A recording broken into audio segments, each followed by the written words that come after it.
It's 10 to 11, and this is it from Yogesh. What's not to understand, James? All businesses that deal with Russia should rethink their involvement with the country unless you're related to the Prime Minister and he will benefit financially from said business. And if you're still barking up the tree that says, oh, they're not the same at all, then this is the rules for judges, or rather, these are the rules for judges. The fair-minded observer does not assume that the interests of spouses are indistinguishable. They are not. The test to be applied where there is a familial connection appears to be the same in presumed and apparent bias cases. So if a judge's spouse has a significant financial interest in Company A and a case involving Company A comes before that judge, they are usually obliged to recuse themselves. Thankfully, I don't have any personal experience of that or the next thing I'm going to talk about, which is when you are in pursuit of unemployment benefits or some form of help from the state, do they not look at household income? Is household income not a thing for the HMRC, or at least for the DWP in some areas? So the idea that you separate the financial affairs of one spouse from another in public life is palpably absurd. And in fact, it was that conversation with the last lad, actually, that really focused the mind on this. I don't generally do. I occasionally do it with Diane Abbott because I think she takes an unconscionable amount of abuse. I am by no means a member of the Diane Abbott fan club, but objectively speaking, 80 to 90% of the abuse that she receives is to do with her gender and her ethnicity and possibly her political party. It has absolutely nothing to do with her character or performance. But 10 to 20% of it does have to do with her character and performance. That's why I'm not a fully paid up member or indeed even a part-time member of the Diane Abbott fan club. She does some very silly things and continues to do so. But I do use her as an example sometimes, very rarely, because it's quite a lazy trope, just to go, well, imagine if it was so-and-so. But imagine if Jeremy Corbyn's wife was making millions of quid from a company still doing business in Russia. You got 2 weeks of front pages about Keir Starmer having a curry.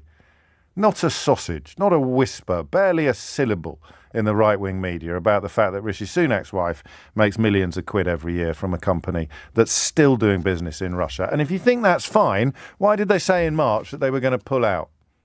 Go on, riddle me that. I let you down this morning. I tried too hard to see the other side on this argument. I think the early callers demonstrated there isn't one. It's absolutely outrageous. Absolutely outrageous that the man can't even ensure proper sanctioning of Russia in his own house. And household income matters. Spousal income matters. Judges don't get to say, oh, no, those are my partner's financial interests, not mine. So why the hell should prime ministers? Sitting there at the G20 trying to tick off Sergei Lavrov with a big glare and strong words while his own spouse, gender is immaterial, while his own spouse takes 11.5 million quid a year out of a company that's still doing business in Moscow 9 months after saying they'd pull out. It's absolutely shameful. And I apologise for trying so hard, it's my curse, for trying so hard to entertain the possibility that there might have been two sides to this argument. Even I get gaslit by right-wing media. Even I sometimes forget that I live in a country where 80 to 90% of everything I see and read is designed to serve the interests of the Tory party. But that little Corbyn thing there, come on. Jeremy Corbyn's wife is taking millions of pounds every year out of a company still doing business in Russia after it invaded Ukraine. And he was still leader of the Labour Party, not even Prime Minister, just leader of the opposition. Yeah, exactly. Literally nobody is going to tell me that they'd be giving Jeremy Corbyn's wife an easy ride, or they wouldn't be reporting it at all, or they'd be talking about what a great... It's absolutely incredible that he sits, and in fact it's a mark of just how bent we've become as a country. We've got our Prime Minister sitting at the G20 trying to lay down the law to Russia, while his own wife is taking millions of quid out of a company still doing business in Moscow. I am so sorry for trying to be... open-minded, or whatever the phrase is at the top of the show this morning. It's pants down disgraceful. And if you doubt me, then just have a little think about what would happen if it was Jeremy Corbyn's wife. Or husband.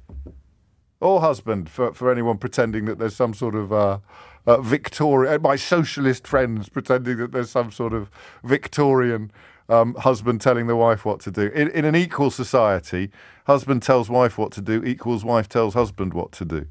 So it doesn't matter. It's incredible. And unless you can unpick the Jeremy Corbyn conundrum, I'm afraid you're on a hiding to nothing. You can't even get child benefit, I don't think, if your husband's tax return or your wife's tax return is above a certain threshold. Household income determines whether you even get child benefit, right?